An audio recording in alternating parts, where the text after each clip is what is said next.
The Word of God is alive and powerful, sharper than any two-edged sword, piercing even to the dividing asunder of the soul and spirit, and of the joints and the marrow, and is a critic of the thoughts and intents of the heart. All Scripture is God-breathed and is profitable for doctrine, for reproof, for correction, for instruction in righteousness, that the man of God might be mature, thoroughly equipped unto all good works. Study to show thyself approved unto God, a workman that needeth not to be ashamed, rightly dividing the word of truth.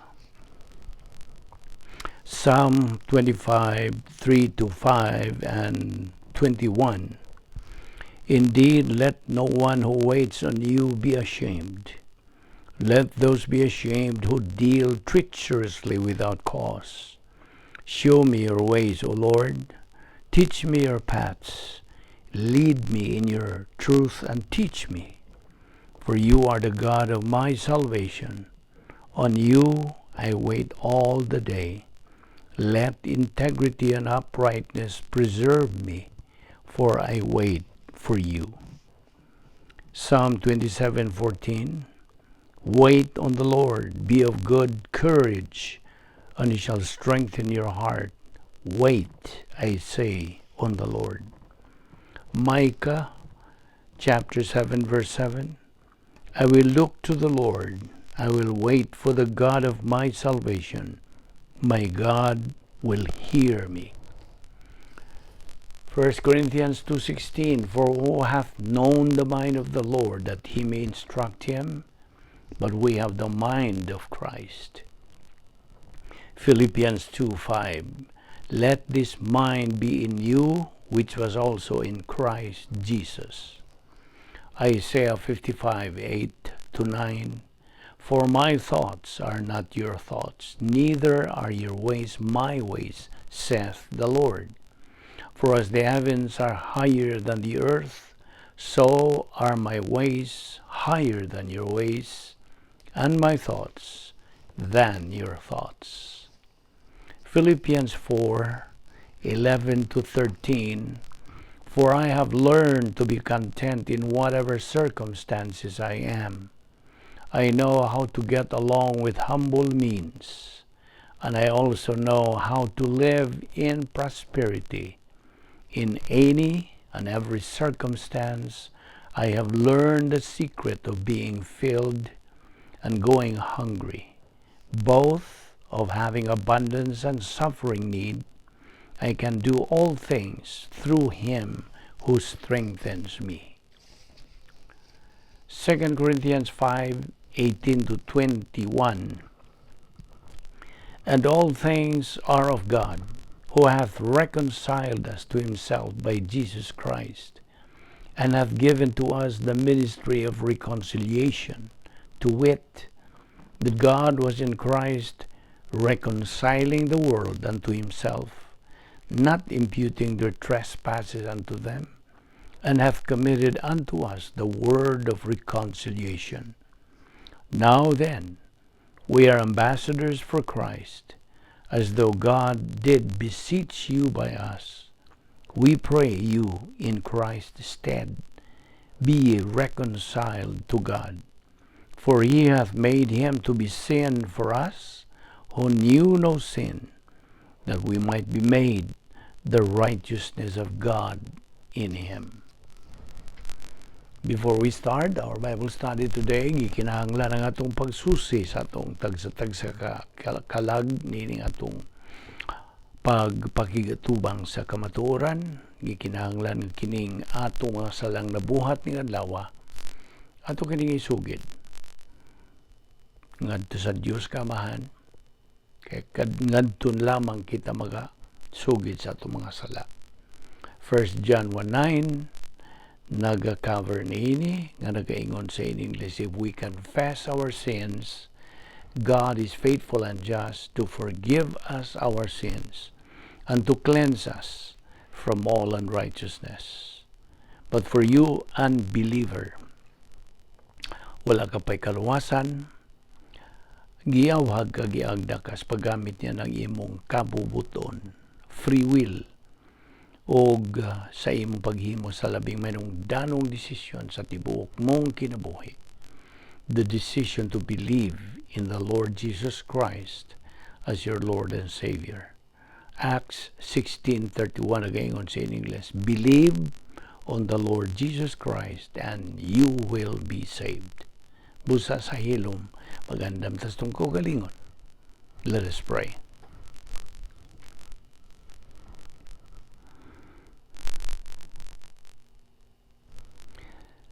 Balaan na mga Diyos, nagpasalamat kami una sa tanan sa imong pagdala ka namo ning lugara, ning adlaw. Di mailan o Diyos, nga ang imong grasya nagalihok sa among kinabuhi. Bisan pa ang among kinabuhi, imong gilugwayan, ang tuning higayon na nagaginawa pa kami, askil pa ang mong panglawasog, na pa'y kalantip sa among pangunahuna. Kining tanan gumikan lang sa imong gugma, sa imong kaluoy, sa imong kortesiya, sa imong grasya. Dili kami takos nga mabuhi pa. Parang imong plano, nagalihok pamanog. Ikaw matinumanon magayod sa imong mga saad. Ningadlaw o Diyos, sa among pagpadayon, sa pagtuon sa dugang kamatuuran, diya sa imong pulong. Hinaut nga ang balang Espiritu Santo patinaw ka na mo, magalamdag ka na mo, dini nga among pagatunan. O salamat, dini nga among Bible study through the YouTube ubo sa Balbido Evangelistic Ministry.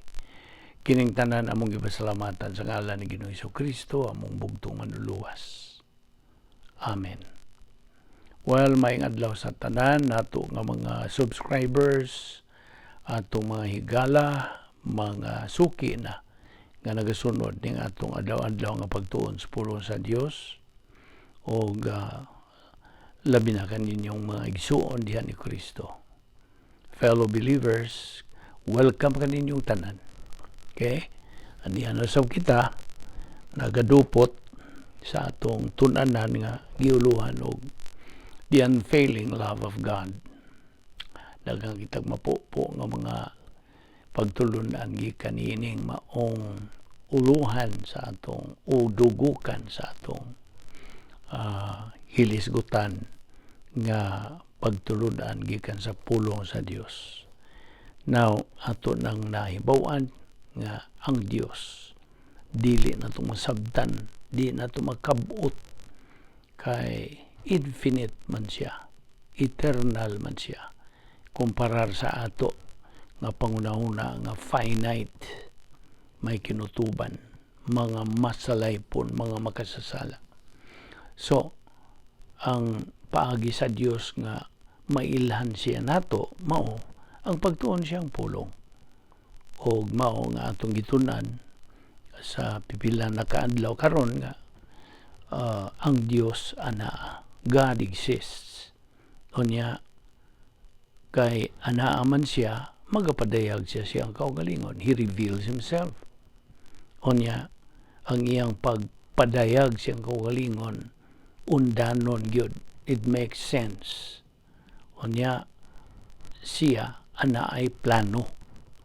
Doon na siya plano alang kanato nga mga katawan, o iya na kinigimugna kining maong plano sa atong kinabuhi sa kaniyang tunga pang tanan. So ana ay plano, o ang tumong diining maong plano ikaw ug ako nga mga sakop sa kaliwatan sa tao. Ug ang sunod nga punto sa doktrina mao nga tungod kay kita man ang tumong sa maong plano, because we are the object of the plan, then we owe God a hearing.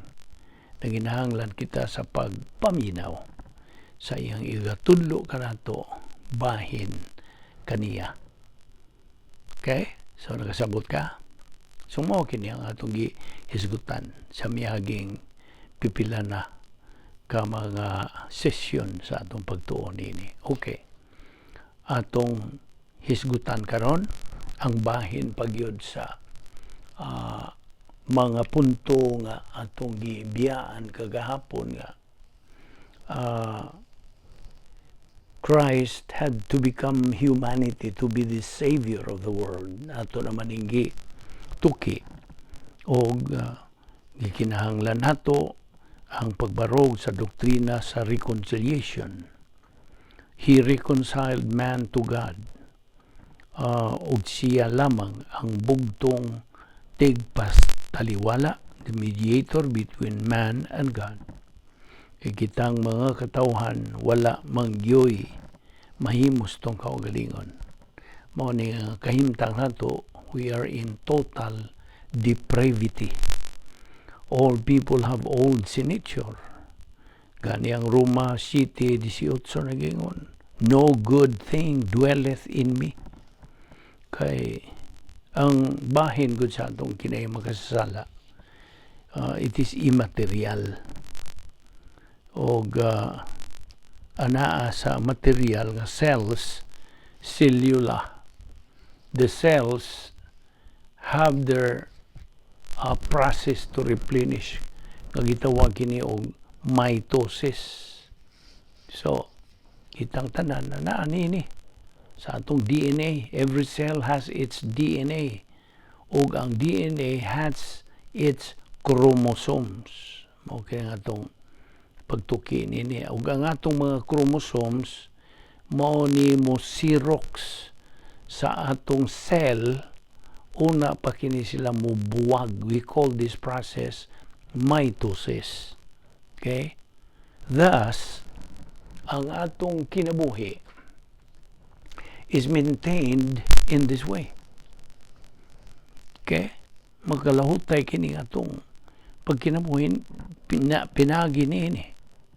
Where does mitosis occur? Mangutana ko nimo. Kini kung mitosis, this is a double process. This is another kind of mitosis. So, where does mitosis occur? Well, anaaman tayo gitawag og spermatocyte cell og oogenesis or meiosis. Spermatogenesis, oogenesis. Now, dili una kita mo tipag kanang mo dupot niini, mo patighog niining bahina. Kaya aniya pa yung mga punto nga itong dadon diha kanimo nga ang pagkamasaligan sa Dios. Kaya mo naman niya atong gihisgutan kay bahin man kini sa the unfailing love of God. So mo niya ang atong tukion ang katarong sa Dios. Inon ta di integrity. Now, atong nasaran, and I hope di na nimo makalimtan nga usara ka Dios. God is one. Ang Dios usara. There is only one God. Okay? Now, tutuki ginigmayo. Concentrate on this. Kay bahin na kini sa Dios nga itong hisgutan. Apan ang Dios, mula gito akong gingon mo, gipadayag o nagapanayag nga tulo siya ka persona sa usa ka Dios. Now, mo to atong gingon nga doktrina sa tulo sa usa. The doctrine of 3 in 1. Now, ang bot pasabot, tulo ka persona ang Dios apan usar siya ka Dios. Samtag yun na. Now, ang Diyos always existed. There never was a time nga ang Diyos did not exist. O ang Diyos wa buhata. It's uncreated. He is self-existing. Now, early in life, you probably became aware nga nagi Diyos. You must have come to a point in your life na misugod ka sa pagka ng kahibong ba. You began to wonder about the source. Ang hinungdan, ang kinaiya, or perhaps the purpose of things. O nakakabot ka to a point that you became curious and say to yourself, nagyoy, lapang makagagahom yun, nagyoy. There could be a supreme being. Well, to imagine that there may be a God is much easier than to understand as to who and what He is. Basta? Ang matag tao, mukabot yun, niining maong ang the stage of God consciousness. Pagka alinggat o kanang matikod nga naa Diyos, at least above minimum intelligence and age, na kini matud pa sa unsay gihulagway diya sa Roma 1:19 ngadto sa 20.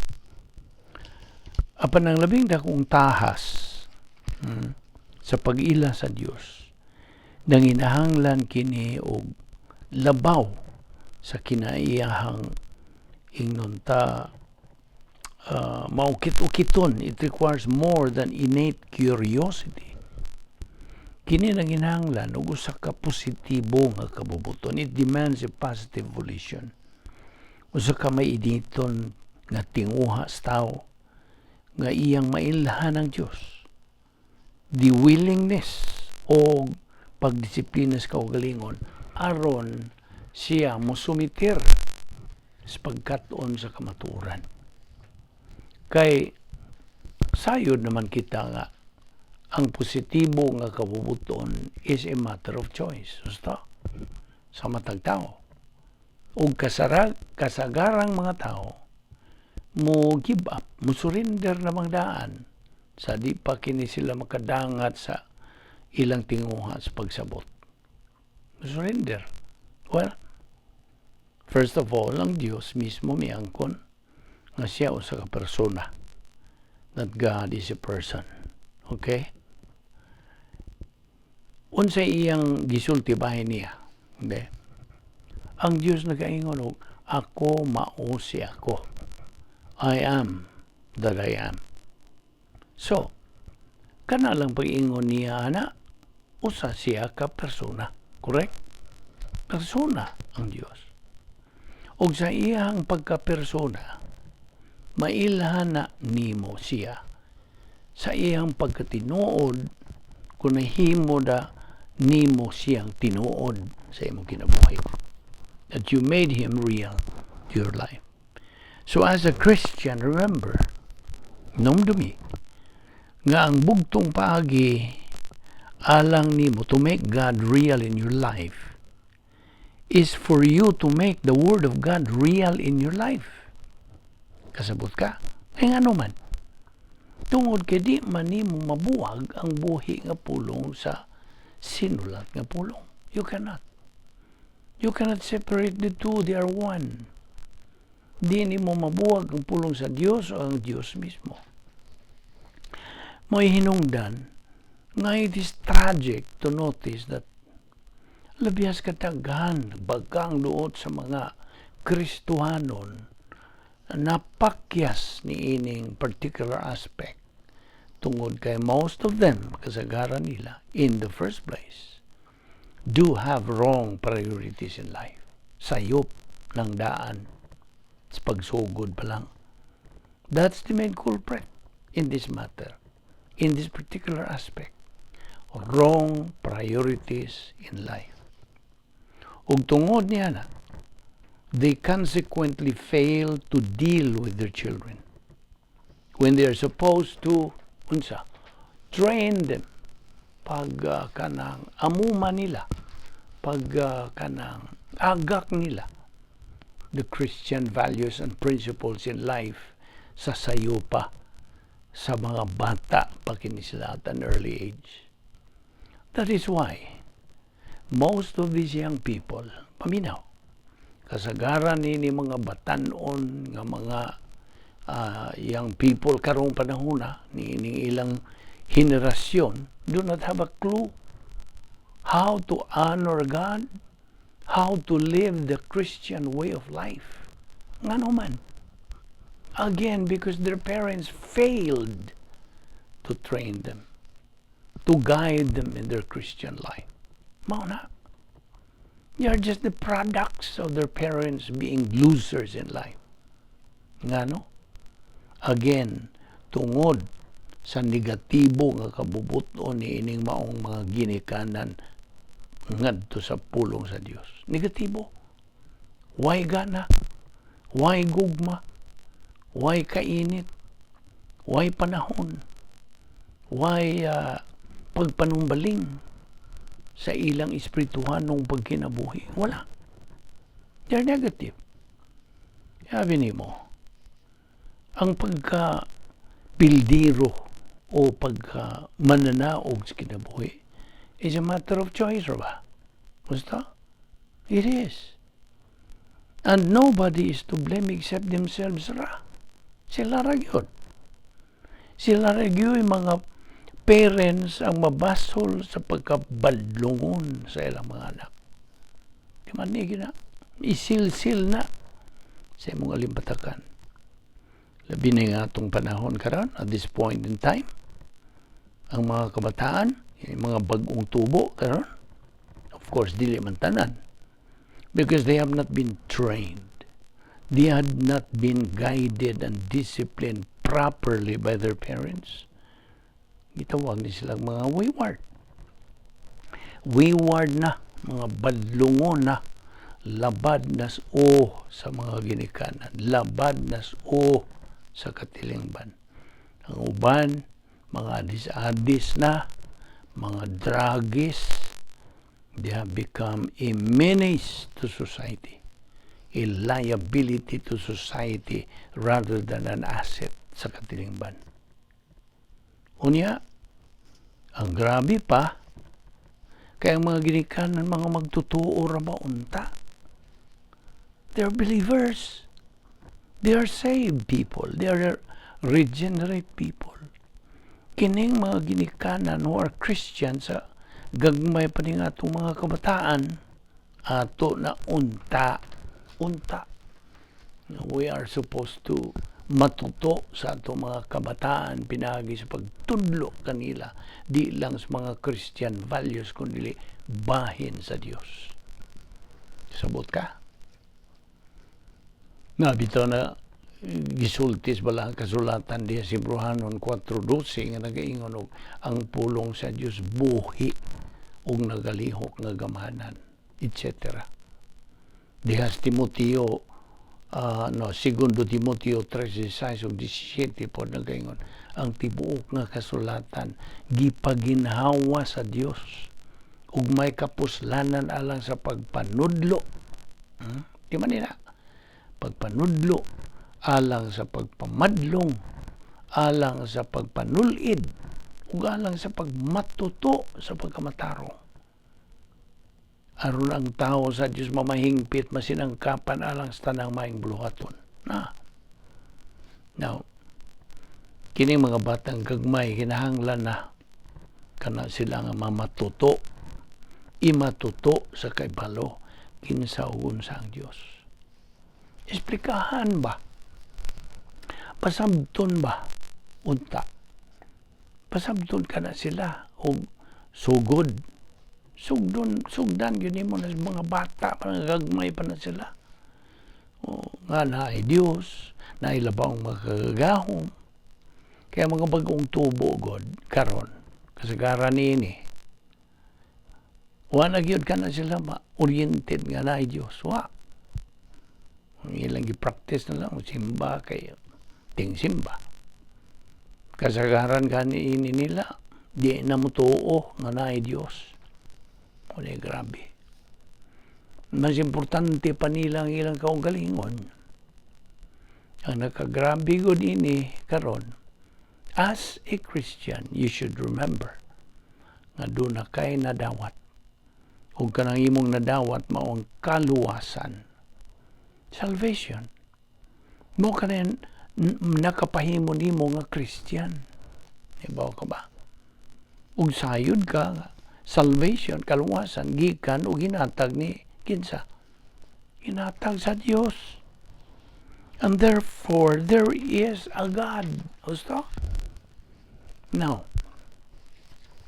paminaw, if you are a Christian parent, ginikanan kang Kristohanon, inomdumi, orient your child to a Creator. Orient him about God.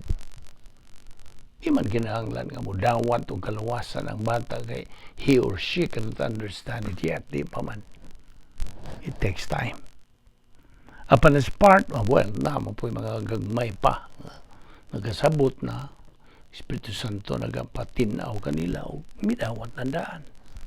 Some, ambot kong pasabot nga, there are some young people who got saved at an early age. Apan, as part of divine establishment, kinahanglan nga magkasabot na ang bata nga there is a supreme being na ilabaw nga makagagahom natong tanan. And that is why ang usa ka magtutuo kinsa nakadawat na kaluwasan. Ang imog yung tumong karon mao nga himuon nimong tinuod sa imong kinabuhi ang naghatag nimo og kaluwasan. That you make him real. Ila-ilaha siya. No, niya nga magtuon tas bulong sa Diyos ang daw. Tanawag unsay iyang giandam para nimo.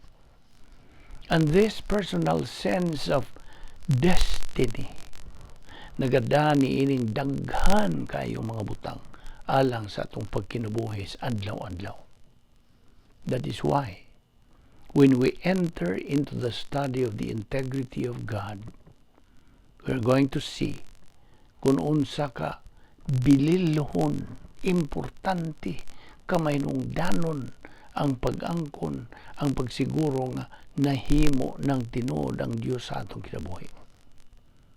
Di mahimo ang Kristohano na uka, humoingon kag, oo, Kristohano naman ko, so, tinuod na gyud ang Dios sa akong kinabuhi.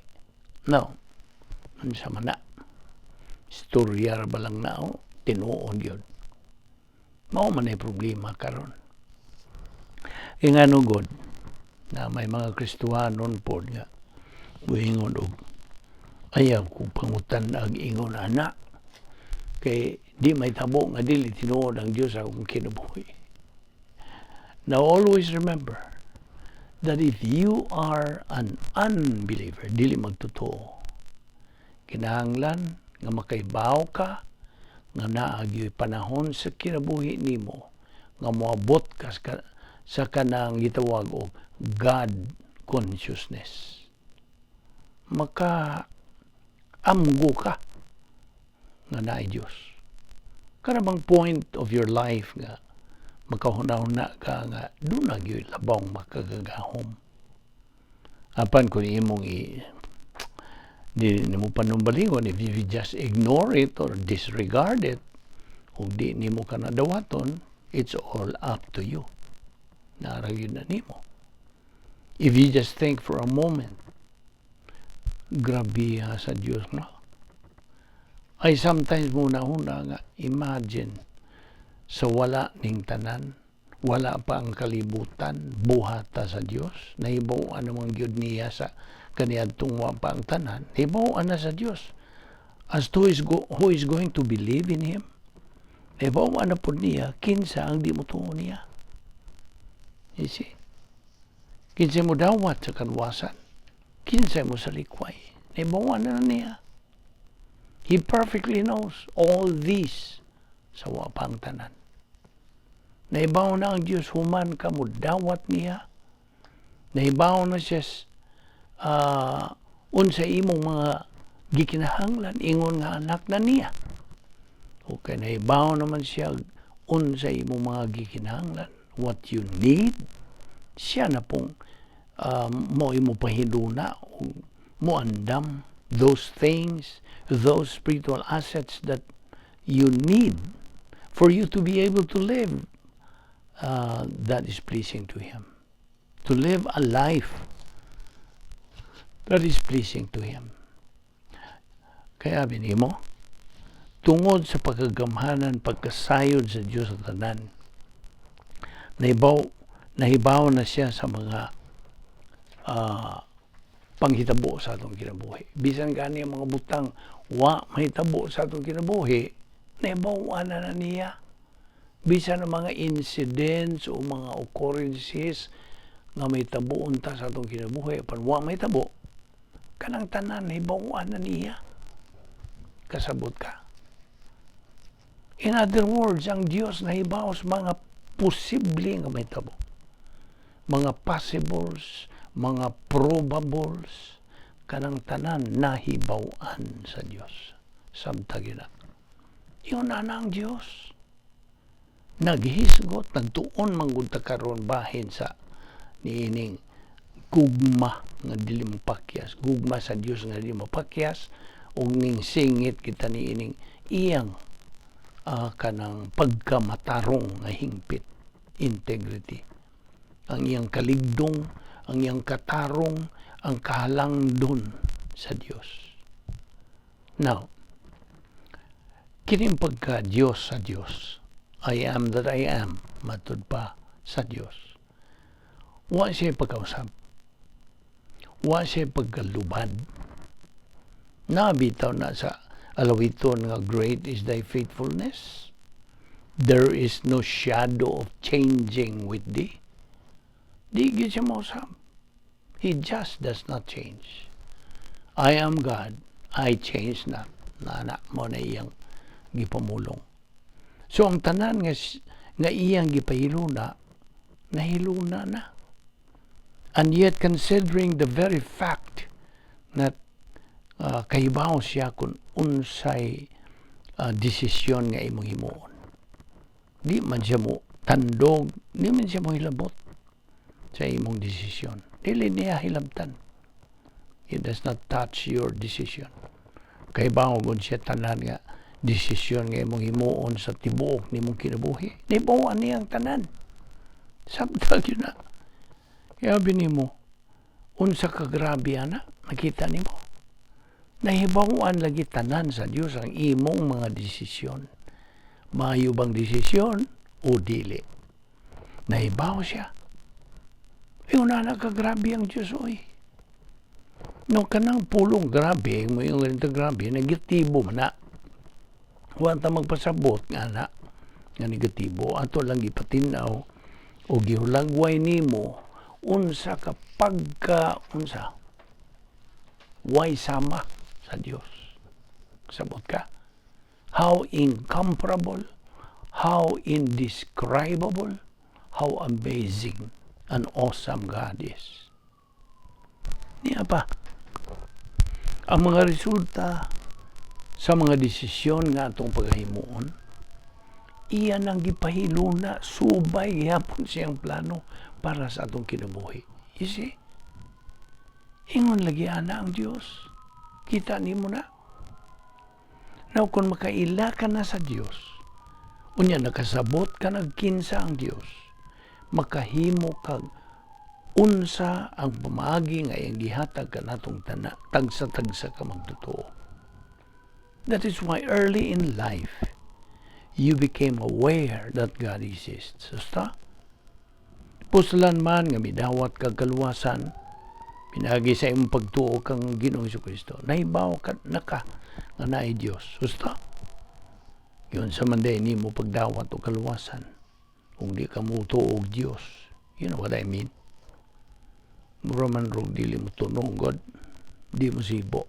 Therefore, ingon nga magtotoo na karon, you knew that there was a God sometime or dihigayon sa imong kinabuhi nga nakaundan ka nga naagyo Dios. Sabi nimo, early in your life, sa gamay patingali ka, you have reached a point that you wondered about the source, about the cause ang hinungdan, the nature or the purpose of things. Your natural curiosity pointed you to a supreme being. Basta? Now remember this point. Namdumikini. Whether you believe or not that there is God, that does not in any way change God. Dili. Di gyud na makausab sa iyang pagka-Diyos. Di. Never. Naagyo'y Diyos. Sabta pag-ayo ka na. Labi na kaninyong mga nag-claim nga mga atheist ka mo. Way Diyos magkaha. Sabta yun na. Mao ni nakagrabe ron. Kaya na may mga tao nga di mo tuo og Bible.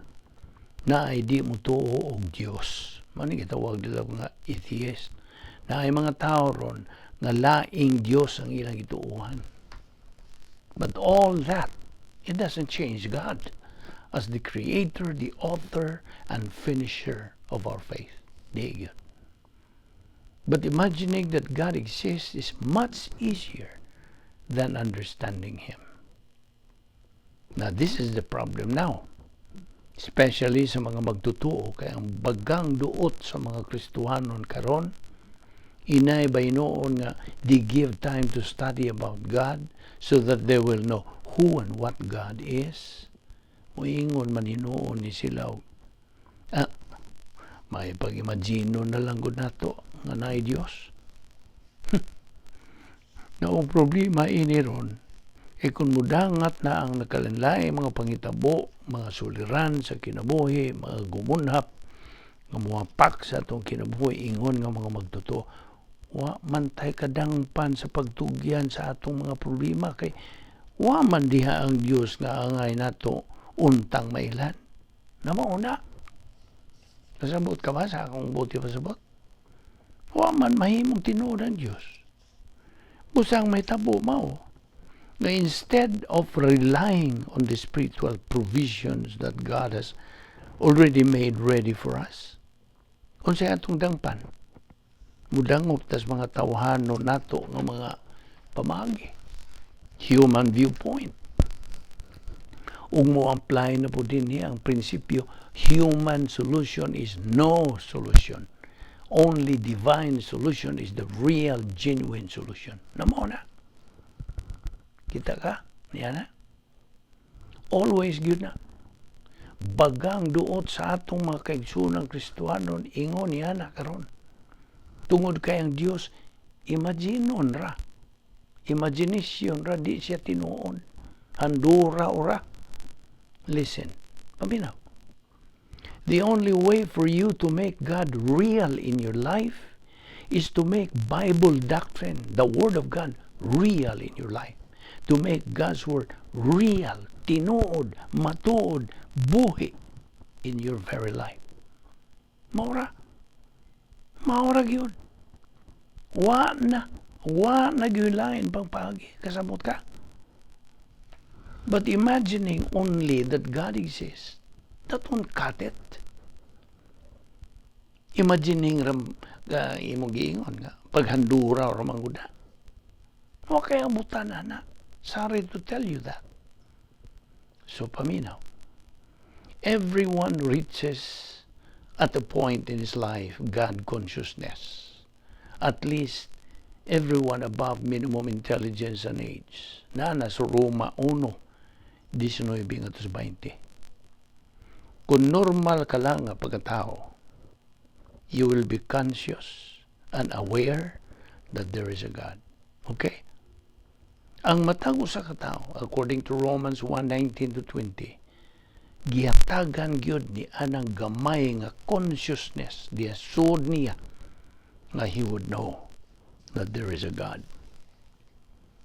Kapag tikali, you will say, kanila yung mga atheist, po na. Di man na sila matuog Diyos. Mismo na silang muingog, di ko mutuog na Diyos. Means, kana silang nagaingon niya na, di ko mutuog na Diyos, kana lang pasambot nga na Diyos. Di lang sila mutuog. Did you get the point? Wa may Diyos. O di man kakaingon na. Kay, ugwa pa'y Diyos, dili na isyo. Dili naman gani kamusulti nga way Diyos. But because insulti naman ka nga na ay Diyos, nga way Diyos, there is no God, di ko mutuog Diyos, naagyo Diyos. Gusto? Di lang ka mutuog nga na siya. di lang pud ka mutuo niya, mao na. Kasabot ka? Nasabtan ba na niyo pagayo? So ang imong dili pagtuo nga naay Dios, dili makaapektar sa Dios. Dili na makausab niya ingon nga Dios sa iyang pagka-Dios. Dili. Your argument nga dili ka mutuo og Dios, that does not in any way change the person of God. Does not affect God. Never. Dili og dili yun. Listen. God is God. Why bisag kinsang tao, bisag kinsang gahom sa tibuok universo ang makapausab sa persona sa Dios. Sabot? Again, God is God. Regardless of who you are, what decision you make, and how you regard Him as God. But get this, the Herculean task, ang ipasabot, ang pagkagrabe o pagkabugat nga buhat of understanding God requires more than any curiosity. Di mada. Sabi ni mo, we have to make the decision whether we want to learn about God or not. Dili mahimog saliatan lang nimo og tuon ini bahin sa Dios, dili. Mao bitaw karon nakasabot na ta niini atong paghisgot bahin ini. We will realize that naay duha ka tuyo why we have to study the Bible. There are two reasons why a believer needs to study the Word of God, Bible doctrine from the Bible. Ang unang hinungdan, first reason, anong kinahanglan nga patun-on ang magtutuos pulong sa Diyos mao, na aron siya masangkapan, equipped. Ang ikaduhang hinungdan, aron siya makaila sa nagsangkap niya. That is just the purpose ng atong ginabuhat din. Kinsa man di ang tuyo nining kinabuhi karon. Unsa man gyud ay ang tuyo? Di ba nga kita makakinabuhi sa kinabuhi nga subay sa mga lagda nagipahimutang sa Dios, utilizing all what God has provided us. Apan ang atong pagsubay sa mga lagda sa Dios, mag-agad kung para nato tinuod ba ang Dios o dili. Kaya may nato kawat-kawaton lang ang atong Kristohanong kinabuhi. Kaya maingon man tag, bitaw po ko kakita nga na ay Diyos. Kristohano nang ingon na. It's a believer who says that. O tingali mo ingon na siya, tingali diha, masig nakatuog, bitaw ilang uluhan o natutulog ba ang Diyos? Diya mo na. Nakatulog tingali ka diyot. Di man na mahimo. Unsay katuog. The more Bible doctrine you acquire, paminaw.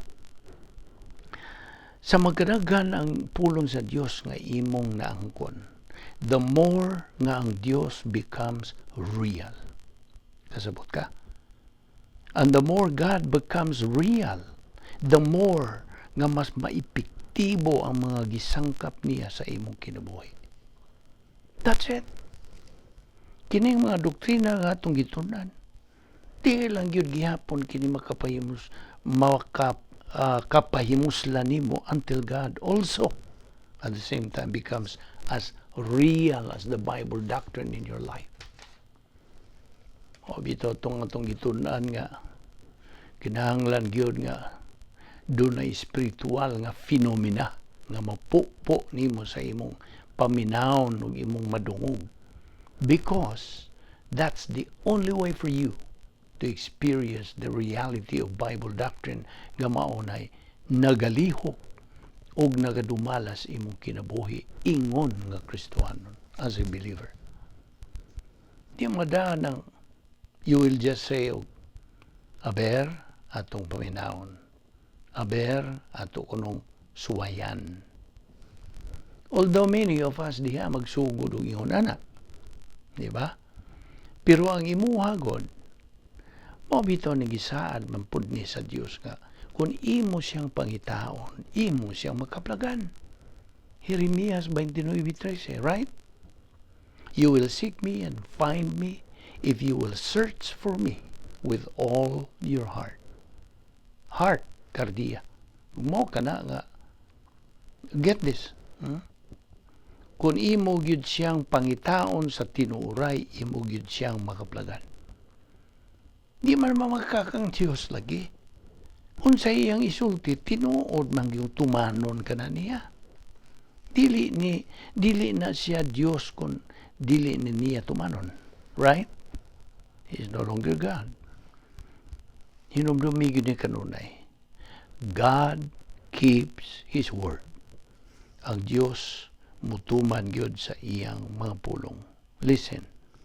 That is why learning and understanding who and what God is, this demands positive volition, an active desire to learn about God, the willingness and self-discipline to submit to learning the truth.